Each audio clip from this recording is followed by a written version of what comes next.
Customer order number copy ചെയ്യാം, repair ഹിസ്റ്ററിയിൽ പോവുക, എന്നിട്ട് പേസ്റ്റ് ചെയ്യുക, ഇൻക്വയറി കൊടുക്കുക.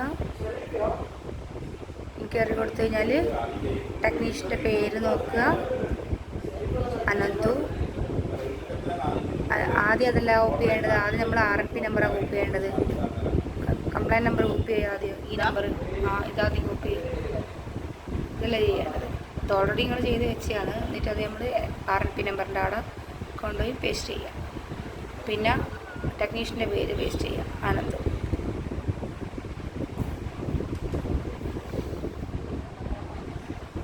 പിന്നെ അടുത്തത് ഷമീർ നിയാനത്തിൻ്റെ പേര് പേസ്റ്റ് ചെയ്യാം.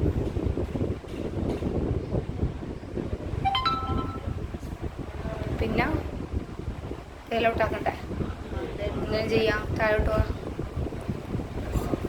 താഴോട്ട് SVC റിസൾട്ട് എൻട്രി കൊടുക്കുക. താഴോട്ട് വന്നോ, ഏറ്റവും താഴോട്ട് സ്ക്രോൾ ചെയ്തോ, SVC റിസൾട്ട് എൻട്രി ഇത് കൊടുക്കുക. ഇത് കൊടുത്താൽ ഇങ്ങനെയുള്ള പേജ് വന്നു കഴിഞ്ഞാൽ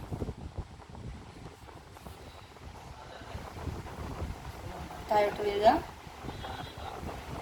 നമ്മളിപ്പോൾ ഒരു സാധനമല്ലേ പെൻഡിങ് ഇട്ടിട്ടുള്ളൂ, TCA പെൻഡിങ് എന്ന് മാത്രമേ കൊടുത്തത്. AC റിമാർക്കിൽ നോക്ക് TCA പെൻഡിങ്, അപ്പോൾ കംപ്രസർ മാത്രമേ പെൻഡിങ് ഇട്ടുള്ളൂ. അപ്പോൾ ഇത് പാർട്ട് ഹാബിറ്റ് റെയിലോട്ട് ആയിക്കോ. ഇനി ഇതല്ല ഇവിടെ ഉണ്ടാക്കലേ ഉള്ളൂ.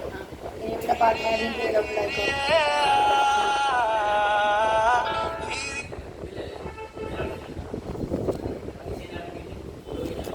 പാർട്ട് ഹാബിറ്റ് റെയിലോട്ട് താഴോട്ട് അതന്നെ സേവ് കൊടുക്കുക.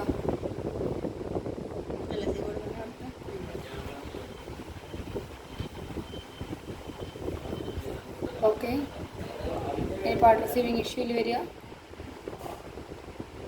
Part receiving issue, part number copy ചെയ്യുക.